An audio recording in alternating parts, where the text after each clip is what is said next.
Hello बच्चों, चलिए दिए गए प्रश्न को पढ़ते हैं। सभी एन एन जुड़ा हुआ है कैपिटल एन। कैपिटल एन यहाँ पे क्या है? प्राकृतिक संख्या, मतलब जो एन का मान है वो प्राकृतिक संख्या है। के लिए गणितीय आगमन सिद्धांत के प्रयोग द्वारा सिद्ध कीजिए कि एन एन प्लस एक एन प्लस पाँच संख्या तीन का एक गुणज है। तो गणितीय आगमन सिद्धांत द्वारा हमें सिद्ध करना है कि तीन का गुणज है। मुख्य अवधारणा, मुख्य अवधारणा। अगर हम देखें किसी भी संख्या का हमें गुणज पता करना हो तो हम क्या करते हैं? सबसे पहले n बराबर एक इस समीकरण में रखते हैं।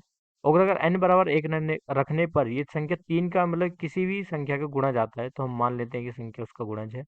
दूसरा, हम n बराबर k रख के हम उसे मान लेते हैं कि ये सत्य है। हम मतलब मान लेते हैं कि इसका गुणज है, मतलब तीन का गुणज है।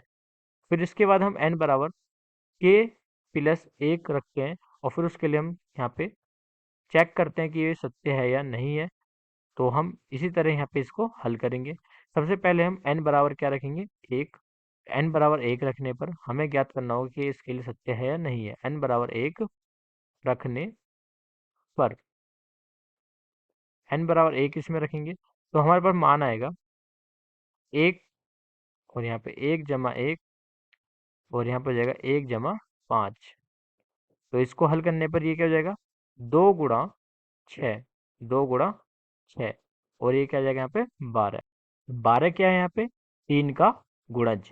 तो हम मान लेंगे बारह क्या है? जो कि तीन का गुणज है, जो कि तीन का गुणज है।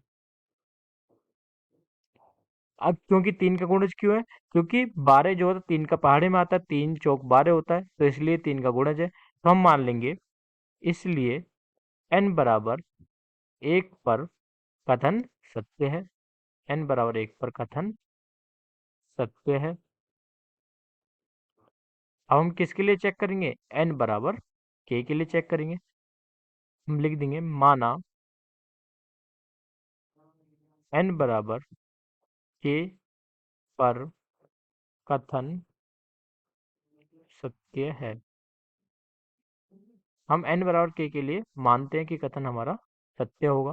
तो यहाँ पे हो जाएगा ये k, k प्लस एक, और यहाँ पे k जमा पाँच, जिसको हम क्या मान लेते हैं? तीन का यहाँ पे गुणा मान लेते हैं, तीन पर गुणा, तीन का गुणज मान लेते हैं। तो ये हो जाएगा तीन m, और m यहाँ पे कुछ भी हो सकता है। m यहाँ पे पूर्णांक है जो इसको हल करने पर आएगा। तो इसको हम समीकरण एक मान लेते हैं, समीकरण एक।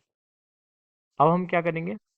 इसको n बराबर k प्लस वन के लिए पता करेंगे। तो यहाँ हो जाएगा n बराबर k प्लस एक से, k प्लस एक के लिए यहाँ पे चेक करेंगे तो यहाँ पे हो जाएगा k प्लस एक, k प्लस एक प्लस एक, और यहाँ पे k प्लस एक प्लस पाँच, जिसको हल करेंगे तो क्या आएगा?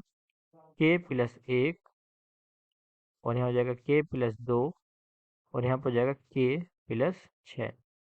अब हम समीकरण एक से k प्लस एक का मान निकाल लेंगे और k प्लस एक का मान निकाल के इसमें रख देंगे। तो समीकरण एक से k प्लस एक का मान निकालने के तो यहाँ पे हो जाएगा ये k प्लस एक बराबर तीन एम बटा, नीचे आएगा k और k प्लस पाँच।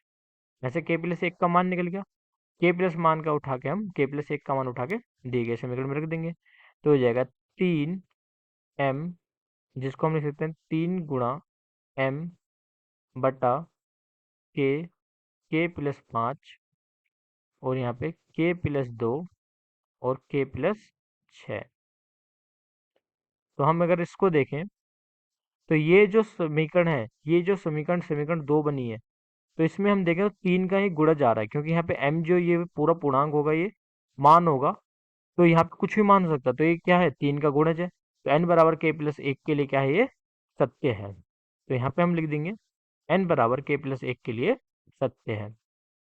n बराबर k प्लस एक के लिए सत्य है।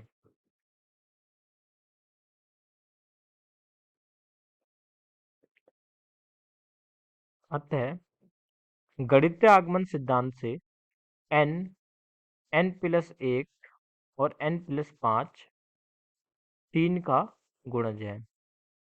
अतः 3 का n+1 और n+5 3 का गुणज है। तो दिया गया प्रश्न हल हो चुका है। आशा करते हैं आपको यह प्रश्न समझ में आया होगा। धन्यवाद।